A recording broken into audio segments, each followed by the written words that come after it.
Taranjatol namitina ny zava-bitany nandritra ny taona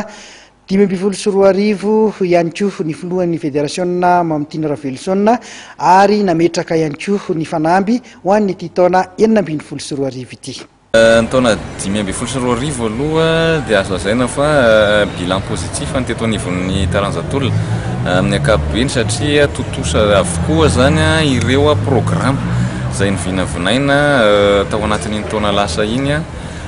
raha teo amin'izay resaka hoe réalisation an'le activité zany zay prévu teo amin'ny côté résultat aloha dia azo lazaina fa tontonona ihany ny vokatra zany na zany naty zany nefa tsara ny classement amin'ny international ary miakatra ihany koa ireo relève eto toerana zany hoe ny cadet ny junior reo zany zao ny tena catégorie tena misongadina be eto amintsika amin'izao ary miroborobo tanteraka manodidina ny ty taona ity 2016 dia taranja olympique ny Taranjatol dia miompana kokoa amin'ny qualification olympique ahafahana mahazo ny tapakila ho an'ny Rio de Janeiro amin'ny lalao olympique zany ny activité rehetrarehetra amin'ny ankapobeny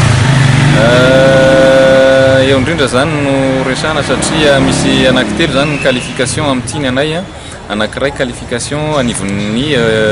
continent africain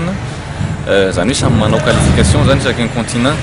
dia ny anankiroa qualification mondiale zany hoe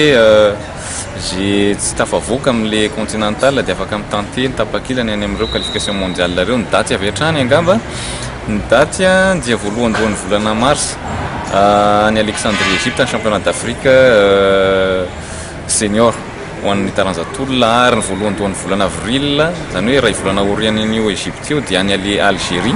ny premier tournoi de qualification olympique continental ho an'ny ty Afrique io zany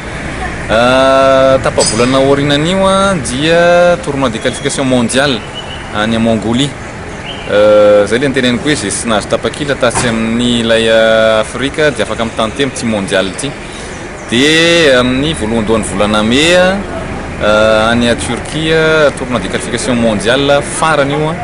amin'ny resaka qualification zany ka zay tsy mahazo amin'io zany dia any amin'ny resaka wild card indray no mitante chance fa ho anay aloha zany dia atao ny tous les moyens rehetrarehetra mba ahafahana mahazo an'ilay tapakila ho qualifie tsy misy ino izy ty suspense.